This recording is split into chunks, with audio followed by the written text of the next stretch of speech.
University is a funny old time, isn't it? It's that kind of time in your life when you're figuring out how to exist, basically, when you're away from home. For a lot of people, you've just moved out of the place you've grown up in for the past however many years, and now you're kind of trying to survive on your own with a bunch of strangers in a place that you might not even be familiar with if you've travelled far. Obviously, whilst you're going through this transitional phase, your priorities can get mixed up, you might see things in different ways, your perception of things may change, things may become a little bit unbalanced in your life, let's say. So I thought I might go through kind of the things that I guess I regret from my time as a film student at university. And I think this would apply a lot to, you know, if you're doing a film course at college, or if you're going to a film school, or perhaps you're at university now, or you're about to go to university, anything like that. I think these are things that you should definitely watch out for. But hopefully it might help some of you out there to kind of focus in on maybe some of the issues that you're having, if you're having any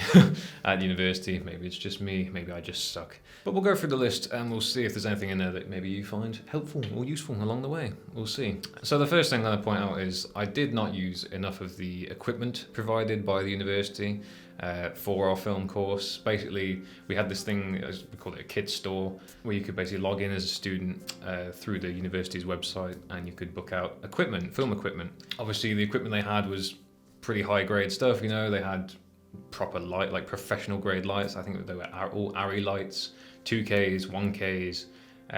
We had loads of Blackmagic cinema cameras, we had Blackmagic Ursa minis, they had Steadicam rigs, which obviously is a pretty big deal. You can't really just go out there and easily buy a Steadicam rig that's, you know, they cost about £6,000 here in the UK for a proper professional rig.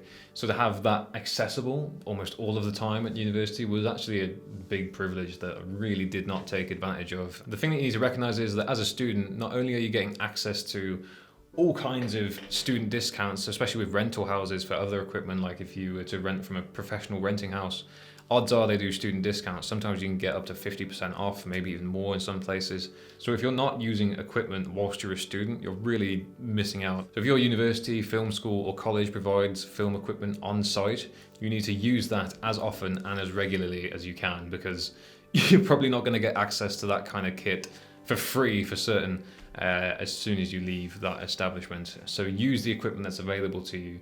Book it out. Don't stick with the cameras and the lights or the sound equipment that you're familiar with.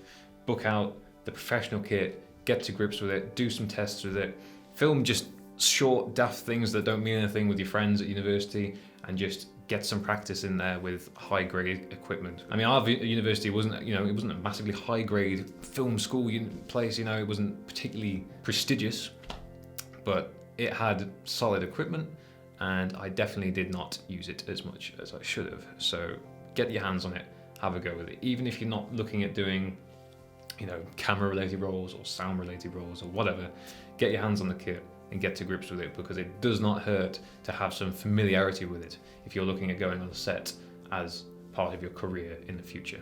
My second regret at university during my film degree would probably have to be that I didn't make enough stuff outside of the course itself. Obviously the course, it was a production-based course, but we kind of split that with theory stuff as well, where we were doing more film studies type stuff. But when I look back, I think, well, okay, yeah, I made X amount of films. There were quite a lot of films each year that we had to make, but it certainly didn't take the entire year, and there was certainly a lot of downtime in between those film productions that we could have been making something else completely different just for ourselves. And I regret not doing that, because the one thing a lot of film students are probably going to have at some point is a lot of free time. There were times in our semesters where we'd only be in the university itself 2, maybe 3 days a week. I know it costs a lot for 2 to 3 days a week, but there you go. But there was definitely downtime that we had that we weren't utilising to make our own stuff. As again, using the equipment from the university, because they would have let you book stuff out. Sometimes you might have to say, oh, I'm booking it out for practice, which, you know, is true. Every film that you create outside of university, whilst you're there, is practice. It's all going to give you experience. It's all going to give you more familiarity with the equipment that you're using in your university projects or your college projects or whatever. Obviously, you don't want to overload yourself or overwork yourself at the same time. But if you find that you've got a fair bit of downtime and you're just going out and partying and all that, which you need to do, you need to socialise, you need to relax, but try to also be productive within that time. Don't just think, oh, this course is pointless, we're not doing anything. There's equipment there, you can do something yourself, find a way to put something together yourself with your friends, because that won't be time wasted. You will learn from each and every one of those films that you create, regardless of how good or bad they are. The third regret I have, I would say, would be making films for an individual. And by that I kind of mean a lot of the time we used to tailor the films that we were creating on our course to please our lecturer or to please a couple of lecturers, because we might have an idea of what we think they like. So sometimes we'd end up tweaking the way we might shoot it, the way we'd edit it, the narrative of the whole script, the idea behind it would be focused in on something that we thought the lecturer would like, but wasn't something that we were particularly interested in or we particularly believed in or had a passion for. And ultimately that resulted in us creating films that just didn't have any heart behind them. It was just we're trying to please this person to get a good grade kind of project, and basically all that ends up doing is it just shows when the film's complete. You can just tell there's something off about it. It's a little bit hollow. Much better off, in my opinion, making a film that you and your group are excited about and are passionate about and really want to create, rather than worrying in the background trying to think, oh, but are they going to be happy with this? Are they going to like this about that? Are they going to like this about that?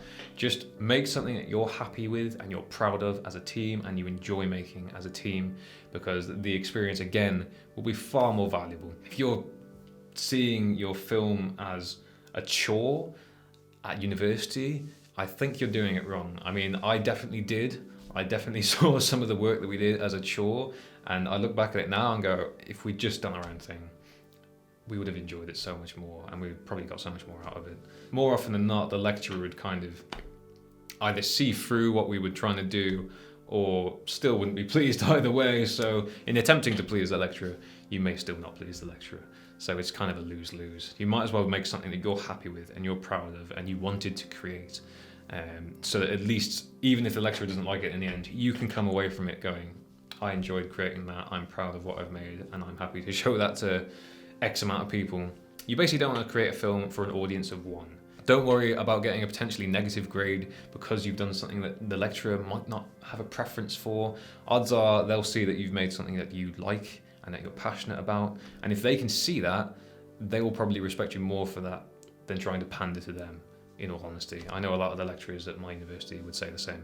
The fourth regret is, it's a bit of a tricky one to explain. It kind of goes back to what I was saying at the beginning of the video, where university or film school or whatever is often a time where we kind of uproot from our home comfortable environments and we go off into a place with loads of strangers and we're living by ourselves and we're feeding ourselves and we're looking after our own finances. And that comes with a lot of external stress, and that's just the way it is as you kind of, you're becoming an adult effectively. Anyway, the point is, what I'm trying to say is I should have separated my sort of personal life more from my filmmaking life, if you like. Because we were quite a small course at my university, there was only between 20 and 30 of us on the course in that year group. A lot of us obviously all became quite close friends. Many of us started living together, moving in together in second year, third year, and that's great. Obviously, we all had really good times, we all got on with each other very well in general, but when you're working on films and you're getting stressed about the films whilst getting stressed about things in your personal life, sometimes you just need a break, basically. You just need to sit back and take a breather and get away from it. But if you're constantly living with and going out with and always around the people that you're creating these films with, it can be a bit overwhelming at times, or at least I found it to be a bit overwhelming at times, and I just needed some space to breathe. And often in university, obviously you're staying in very small halls, you've only got a very small room to yourself. There's often not much privacy in shared accommodation. It can get very overwhelming. So I recommend to people, don't distance yourself from people on your course if you're good friends with them. That's obviously not what I'm trying to say. There's people that are on the course now who I'm still very good friends with. I keep in touch with a fair few of them. But maybe try and make more friends outside of your immediate circle. Make friends outside of your course. Maybe try to look for accommodation just with maybe one or two people from your course, but not everyone. And try and just get a mix of different people from different parts of the university or the film school or the college, who you may not be interacting with on a kind of daily basis whilst you're working on various films or various projects. So you can get that distance and get that space that you need. it's a bit like why people don't date their co-workers. It's bringing the personal life and the work life too close together. Obviously, it's not to say that never can work. It's not saying it's impossible, but it just comes with a lot more risks.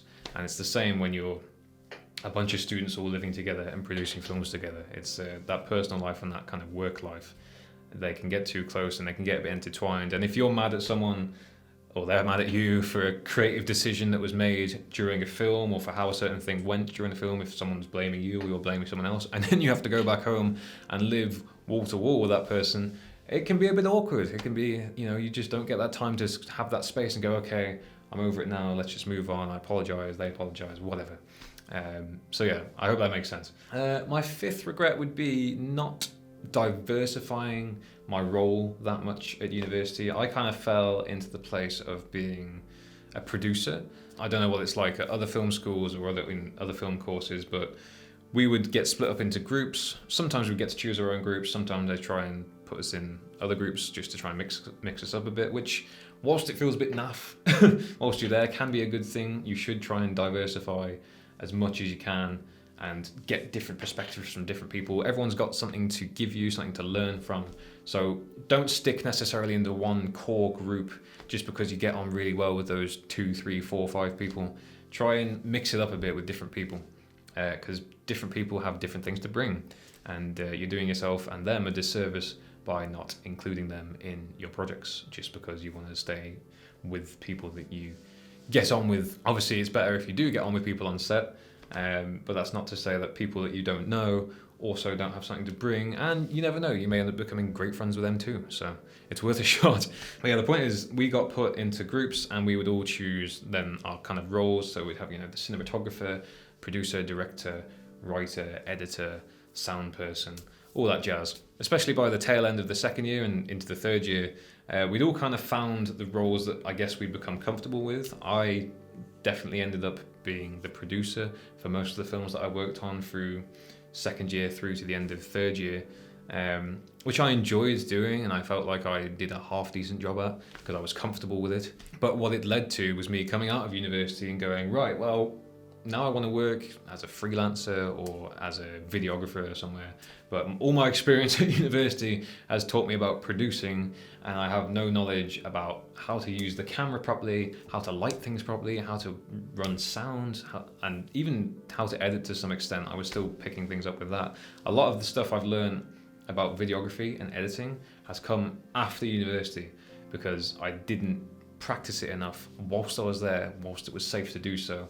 I ended up just getting random videography gigs for like sort of small local businesses and things like that, and kind of learning as each job came and went. But yeah, if I'd been more proactive at university and gone, okay, for this one I'm going to be a cinematographer, for this one I'm going to be an editor, for this one I'll be the producer, for this one I'll be the director, then I'd have a good mix. I know they say don't spread yourself too thin, and a lot of the times we were encouraged to kind of focus in on a role. I just disagree with that, to be honest. I think the more experiences you can get, the more different roles you can get familiar with, the more different aspects of filmmaking you can come to understand whilst you're at university. That makes you infinitely more employable than if you were to leave university having just specialised in one role, because then you're only qualified to do jobs that link to that department that you worked for. A lot of the times people aren't looking to hire directors or producers who are fresh out of university especially, but most of the jobs that you tend to see posted online are related to the camera department, the sound department, editing. Those are the ones I see the most often. Sometimes you get like production office, like with production assistants and that kind of thing. The work that I've done has all revolved around being a videographer, being an editor. And as I say, most of that I learned after university because I didn't do the roles whilst I was there. So whilst at university, I learned a lot about producing and became quite familiar with producing. It's not actually helped me much in my career. It's helped me to be organised and to manage a production more effectively. It has helped in some aspects, but it hasn't helped on the other side of things where it's more technical or where I'm trying to be more creative with my shots or my lighting. I've had to learn that afterwards. So try to diversify what it is you're doing at film school, university, college, whatever, as much as you can, so you get experience with different roles. And if your group is dead set in their roles and they won't let you do the role that you want to do, which does happen occasionally, then like I say, go out and make your own stuff with other people. You can still get that experience and get to grips with different things regarding sound, camera work, editing, whatever, just by getting out there and making your own independent projects. The sixth thing I'd like to bring up is not appreciating the films that were shown to us at university as much as I maybe should have. I kind of had my taste in films back then, but there was a lot of films shown to us that were kind of arty and old-fashioned, I guess you'd say, you know, back from the 50s, the 60s, foreign films. And kind of back then I was like, well, I haven't got an interest in these. I wouldn't watch this film at home. Why am I watching it now? And that may seem like an obvious thing to not do. It may seem obvious not to have that approach, but a lot of us on our film course were there to make films, not to study them. We had, as I say, we had the production side and then we had the theory side. The production side outweighed the theory side. So a lot of us kind of dismissed the theory, which is the wrong approach, because you can learn a lot from, obviously, video essays online, for instance. That's basically what film theory is. It's studying film and figuring out how and why they are the way that they are. When I was doing an essay on the masculinity portrayed in Die Hard, I was not writing that thinking, oh, so here's some themes that I can implement into my own work, or here's some ways that they used subtext to show this that I could inject into my own writing. I was just going, right, I've got to get this essay done. I wasn't trying to pull the knowledge that was being given to me in film theory, film studies, and applying that into my actual film production. They were just two separate things. It's just the wrong approach. It really is just the wrong approach. If you want to improve something in regards to when you create your own film, if you want to improve a certain aspect, maybe you want to improve the writing or the pacing of the edit or the style of the cinematography, whatever it is, if you watch these films and you really focus in on that particular, like looking at how they shoot this and why, or how they edited that and why, what's the sound design like in this scene and why, when you really start to dig underneath the surface, you can find a lot of valuable information that you can then use to inform your own work. So to approach a film production course with the mindset of, I just want to do production, I don't care about the theory side of things, it's the wrong way to do it. You can't learn to make films solely from what you think is a good film. You have to expose yourself to other people's works and understand how and why they created theirs in the way that they did, how and why some things work and some things don't, how themes are used, how themes are incorporated, why they're important. The subliminal messaging behind films is a big part of it, and to be able to put that into your own work effectively can be very powerful sometimes. So do appreciate your film studies and do take the time to really knuckle down and understand the material in front of you and then transfer that to the films that you're creating, because it will be beneficial. The seventh regret I have kind of has to do with the funding behind the films that we created in university. Often there was no funding. Obviously, as students, myself very much included in this, don't have a lot of money. You know, you're kind of just living off your student loan and trying not to go into too much debt if you can help it, even though it's kind of an impossible battle to fight. But either way, a lot of the films that we made, we tried to make basically for nothing. And often we'd get actors involved from the local area. They would come in and they would work on film sets with us just to help us out, to be honest, at the end of the day. I mean, you could argue it was for like some of their showreel material or exposure, but I mean, realistically, most of the films that were made at university don't get a lot of views. It doesn't really get them a lot of exposure. Obviously, they can still use the material for their showreels, but typically with student films, the films can look a bit janky anyway, so it's not always the best footage for actors to use in reels. So yeah, the fact that so many of these people helped us so much for basically nothing is, now that I look back at it, just I couldn't do it again. I feel extremely guilty about that. It's not that we had a lot of money to give. We couldn't have paid them a day rate. We couldn't have afforded that. This just wouldn't have been possible with the amount of money that we collectively had. As students, it's not expected of you to do that necessarily. Obviously, once you leave university and you're making films, you should pay your actors a day rate. that's a given. But at university, people kind of understand that you are a student, you're still getting to grips with things, you haven't got a lot of money, and it's a bit more acceptable. And that's why a lot of people helped us out very kindly. I really am truly grateful to you guys that did. But you know, we get to the end of a production, they've done a really good job, you're really happy with what they've done, maybe you want to work with them again. It's worth offering at least a gesture, like at least try and feed them and pay for their expenses. But if you really can't do that, just, you know, offer them like a tenner or 20 quid at the end of it. Just be like, you know what, I really appreciate you coming down. I'm really sorry we don't have more money behind this, but we are all very grateful. We've pulled together and we've got £30 left. Please take it. It's anything like that. Even if they don't want the money, they'll at least respect you for offering. And I regret not having done that more. We did sometimes, I mean, there were times when we were able to pay expenses and for food for our actors, and I remember a couple of times we were able to give a bit of cash to some of them, but there were definitely circumstances where if the whole group of us, like the whole group of students, had pulled just a couple of quid together, you know, if there's 5 of you and you each put in 5 quid each, you know, that's £25 for someone who wasn't expecting to get anything and was doing some work for you for free. And I'm sure they'd rather have that £25 than nothing. And maybe they'll come and help you out again in the future. And maybe in the future you can pay them a proper rate. I know there's been times when I've worked with actors in the past and then in my freelance career have asked to work with them again, and I've actually been able to pay them a day rate, which is really nice. I wish I could do that more often. But yeah, the basic point is just try to pay what you can where possible for anyone that comes and helps you out on set that isn't kind of immediately within your university bubble. Any actors, any extra crew that you might be getting on board, try to give them something for their time. Try to pay their expenses, try to give them food at the very least. And if there is some cash between you all as a group to pull together and give back, then please do that, because I'm sure it will go a long, long way. And the last regret that I can think of right now, I'm sure there's many more regrets, and if we're talking about nights out at university and that sort of thing, plenty of regrets, but just strictly sticking to the film side of things, I'd say my last big regret would be taking it all a bit too seriously. And by that I mean, obviously you've got to take your film degree seriously, or the film course seriously. If you're not, why are you there? But I guess it's trying to have more fun with it, rather than sort of seeing it as this be-all and end-all. If this film doesn't work, my life is over, it's the end of the world, I'll never have any success in the industry whatsoever. Try and have more fun with it than that.